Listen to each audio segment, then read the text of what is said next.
La guerre froide. Alors, c'est une des leçons principales du thème sur une géopolitique mondiale.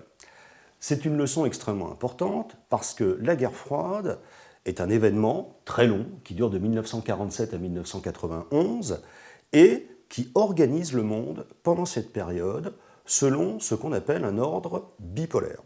C'est-à-dire qu'on a deux grands ennemis que sont les États-Unis et l'Union soviétique, et le monde est un peu organisé en fonction de l'appartenance à l'un ou l'autre des deux blocs.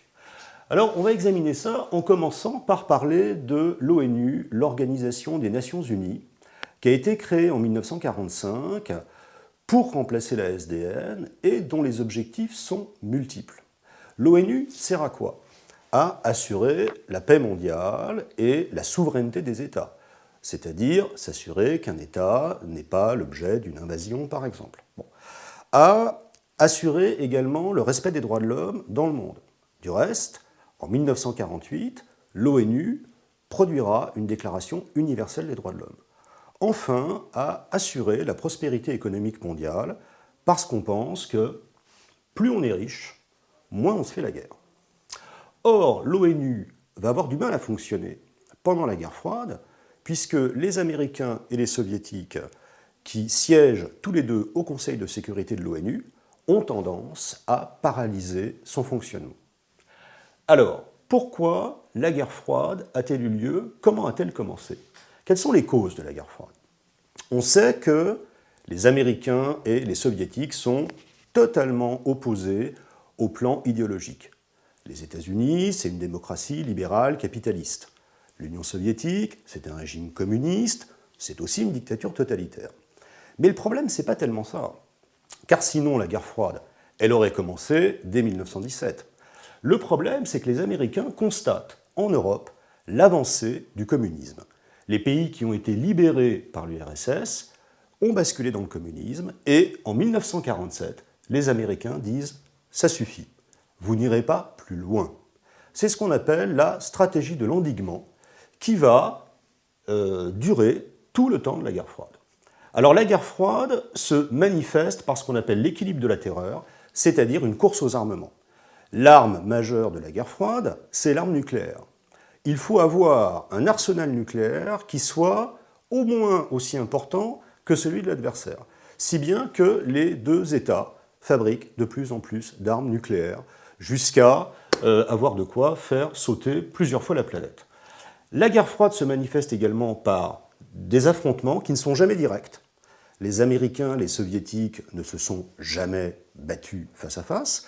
Par contre, on a des crises délocalisées, comme la crise de Cuba par exemple en 1962, ou des conflits indirects, comme la guerre de Corée, où les soldats américains sont présents et se battent contre les Coréens du Nord qui sont soutenus par l'URSS.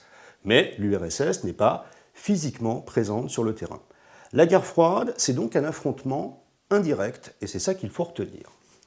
Alors, il y a des périodes très dures, il y a des périodes, on ne va pas dire de réconciliation, mais d'amélioration des relations entre les Américains et les Soviétiques. Par exemple, après la crise de Cuba, en 1962, on entre dans une période qu'on appelle la détente, où les relations s'améliorent et où on va notamment commencer à réduire la course aux armements afin d'éviter qu'un accident nucléaire se produise entre les deux États. On arrive à la fin de la guerre froide. Comment, pourquoi la guerre froide prend-elle fin à la fin des années 1980? Eh bien, c'est dû à la décomposition du système communiste.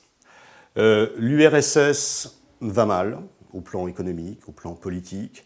Dans les pays d'Europe de l'Est qui étaient sous domination soviétique, on se révolte, on demande des élections. Le nouveau dirigeant de l'URSS, Mikhail Gorbatchev, qui est un personnage plus conciliant que ses prédécesseurs, accorde des libertés à l'Europe orientale, et tout ça se traduit le 9 novembre 1989, c'est une date qui est importante, par la chute du mur de Berlin, qui symbolisait la division de l'Allemagne en deux. 2 ans plus tard, c'est l'Union soviétique qui disparaît, en éclatant en 15 États différents. On peut dire que les Américains sont les grands vainqueurs de la guerre froide. par la disparition de leur principal ennemi et que les Américains vont s'efforcer, après 1991, de mettre en place un nouvel ordre international.